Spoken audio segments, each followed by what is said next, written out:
Hi there, this is Neil. I'm recording from the studio today, which is why I've got this lovely little radio mic here.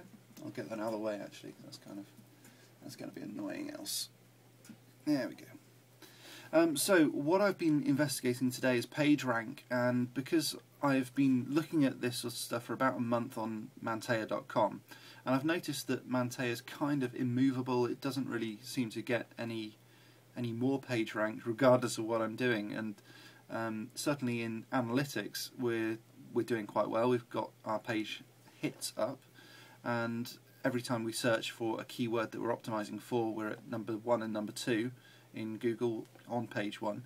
So that's all good. You know, we're doing pretty well, and certainly for the keyword Mantea, we've occupied, you know, the whole front page. The whole first page is dominated by us. There's no one else in there, and on page 2 also I think we've got about 50% of all of the links on there as well.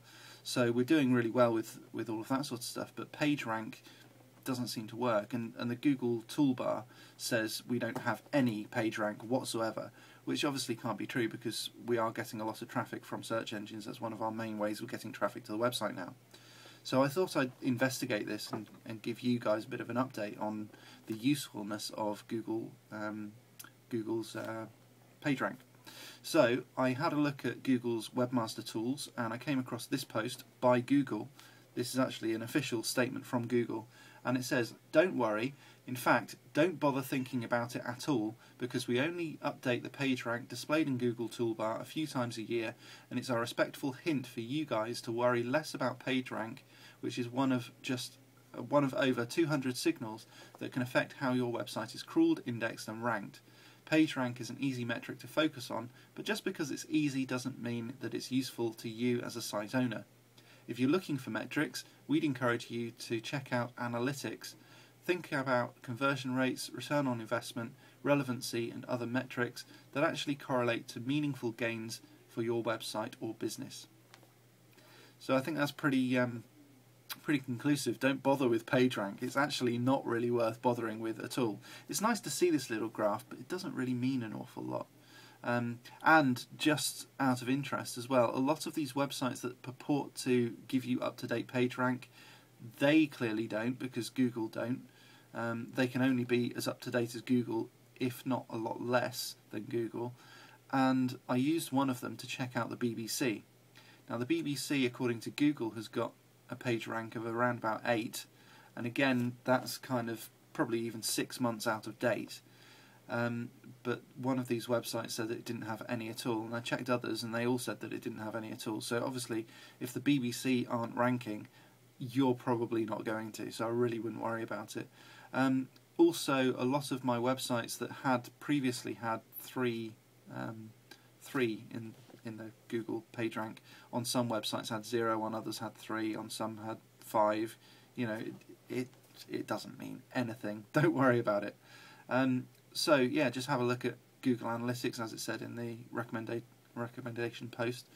Have a look at that and see whether they're going up or down. And because they update every day as well, I think it's a lot easier to adapt your website depending on what sort of reaction you're getting in Google Analytics as to your traffic, as to what sort of blog posts you need to be putting out and all of that sort of stuff.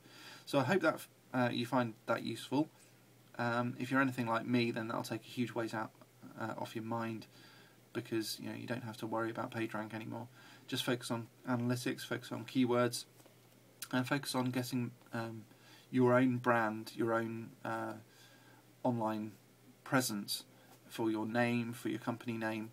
Just make sure that you dominate Google with that, and hopefully that'll be a lot more useful to you. So thanks very much for watching. If you're interested in online persuasion and email tactics, then there's a webinar on Wednesday which is completely free. All you have to do is go to dink.at/95, that's 95.htm. There's no L on the end. That's a shortened URL which will take you directly into GoToWebinar, which will allow you to register and all of that sort of stuff. I'll also put that link on the description of this video. So it's all about email marketing strategies, how to make your email more persuasive than Steve Jobs at his keynote speech. And you know, I know that's a big ask, because Steve Jobs is pretty persuasive, but this is not hype. This is awesome tactics that you will learn. So thanks very much for watching. Sign up for the webinar, and I'll see you again next time. Hopefully I'll see you on Wednesday evening. Thanks a lot.